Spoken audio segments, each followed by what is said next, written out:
Hello viewers, today I'm going to talk about civilization. Now, how long has humanity been around for? Not too long. Maybe approximately about 2,000 years. Humans have been around for. That's really not very long. Not very long at all.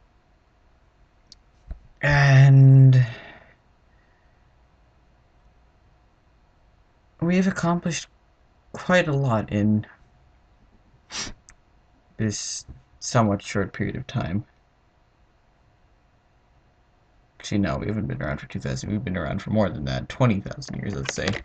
It's still not very long. I mean, we have accomplished a great deal, but we could have accomplished so much more in if we had, of course, tried.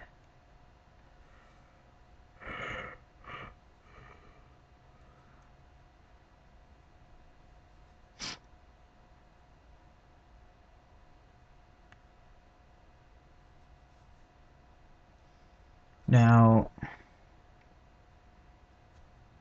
with humanity being where it is today,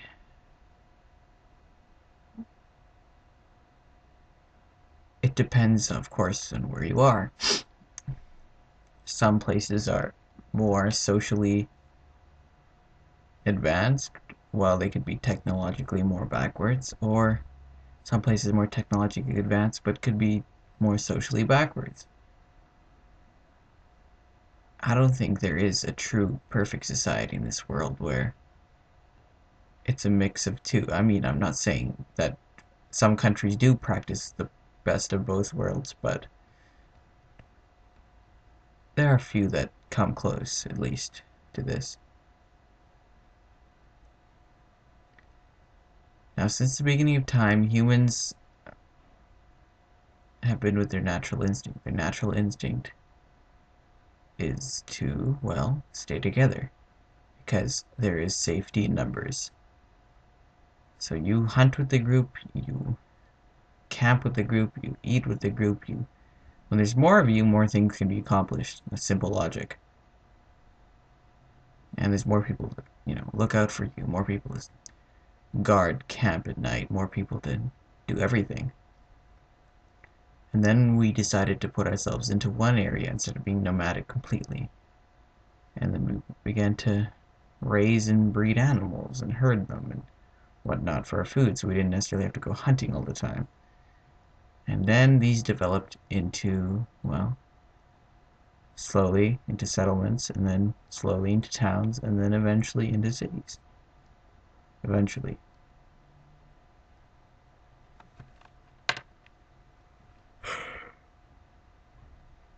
One city that is synonymous with the world is, well, New York City. Who doesn't know New York City? Everybody in this entire planet has heard of New York City. Every single person.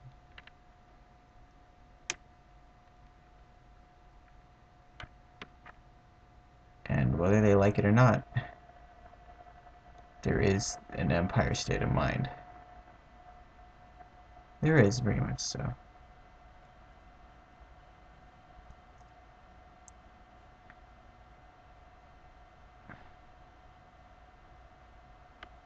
And with this Empire State of Mind, of course, comes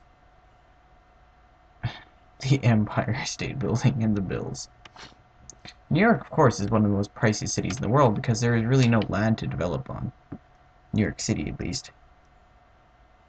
That's why. That's why if you were looking at a decent, let's say, 3,200 square feet apartment, you'd be looking at, I don't know, 10 million or more.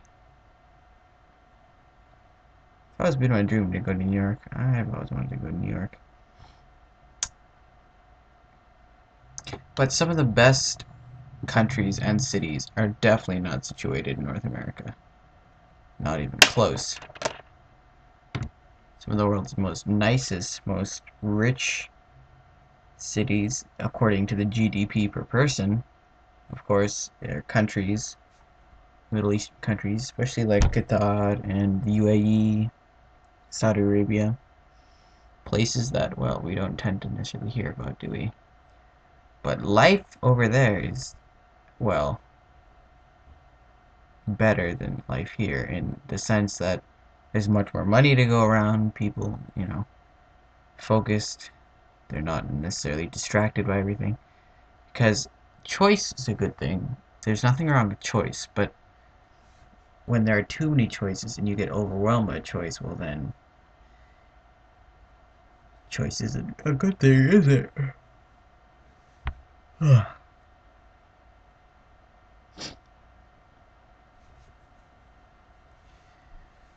But in this world,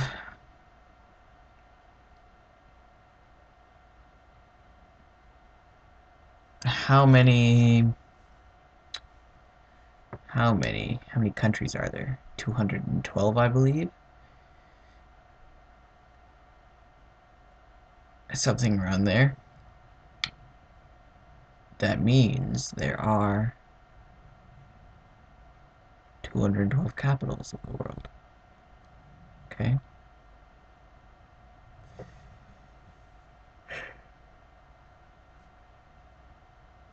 Realistically, you could take every single human being and cram them in the space of North America easily. You could take 7 billion people and put them there, and you'd be okay. Now, a billion is a thousand million, so we've got 7,000 millions of people living in this world. 7.1 actually, but yes, that's a lot of people. And by 2050, that's supposed to become almost 10 billion people, close to. So as our civilization continues to advance and grow, we have to really think about the future. We have to think about where are we going to live, where are we going to be, where do we see humanity and civilization in 100 years? So in the year 2104, well, let's just say 2100, where will we be? How far will we be?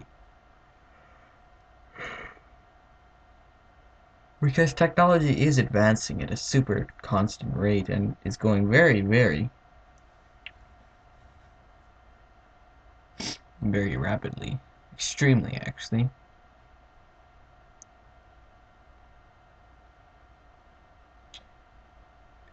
And it's quite imperative that society moves with it.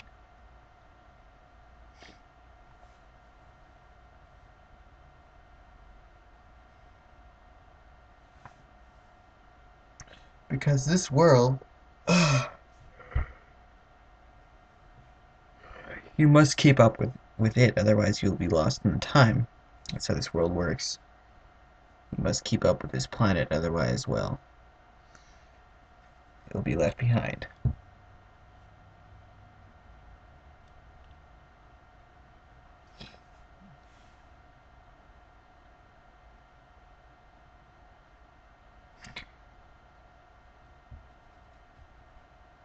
Civilizations that have only been developed in the last 100 years can include China and Japan. But look at them today. They're economic powerhouses, even though they've only been industrialized for 100 years or so. Maybe a little over 100 years, 125 years, let's say. That is absolutely insane, considering Britain has been industrialized for maybe 350 to 400 years. And look at where they've gone.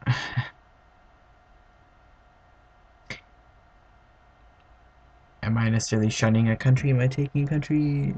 No, I'm not. But what I am doing is I'm telling you progress. Progress coincides obviously with civilization. How does one measure progress?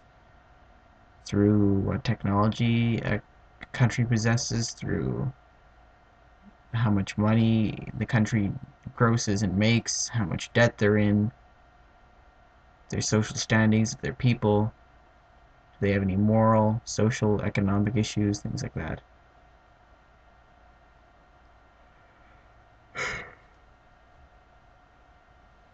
Sure, you can judge progress on those things, but I think progress is not necessarily judged on the country. I think it's judged on the people, because progress is, well, people moving towards a higher understanding and a higher enlightenment. Let's just say higher enlightenment, higher understanding of the world around us. Because as it is, if if we're really not careful, World War III could start at any moment. Obviously, it would start in the Middle East first, and then it would work its way around the globe. And that conflict, of course, would be devastating because there would be nuclear weapons used throughout completely. So that means entire cities would be destroyed, entire countries, no, not countries, but entire regions of a country could be desecrated completely.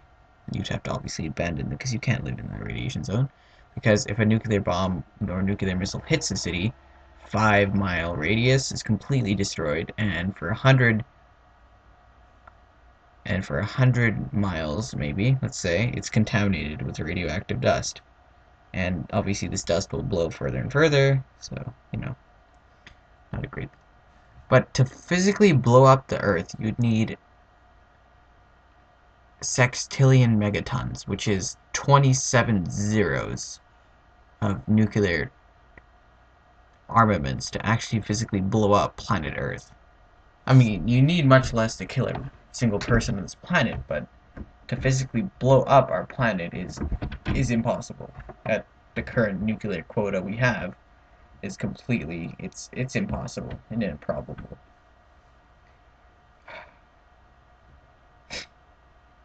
But the civilization we live in today is so so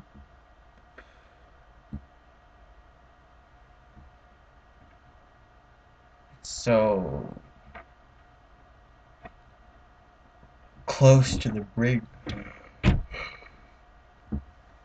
so close to the collapse. It's so fragile and weak. It's nothing. It's not up to snuff at all.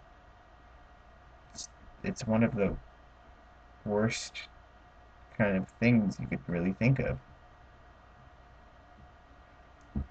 But I'm not trying to be a pessimist here. Society can change for the better. I'm not saying it's impossible. It is not.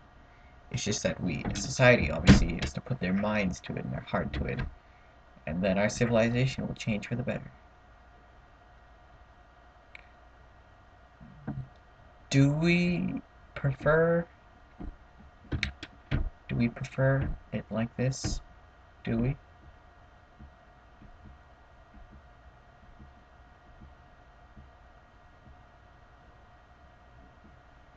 Do we as a people, do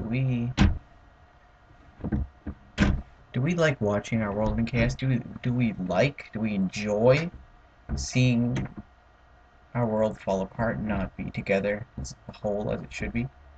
I don't think so. Because we are all the same species, even though we may be of different race, religion, color. We are still the same thing. We are still the same thing based off the double helix. Just, a few things are different, but otherwise we're the same. We're all human beings. And have human beings have the right to do whatever they please and to choose their own path. But I think all human beings have an obligation, a legal contract-binded obligation to leave the world better than they found it.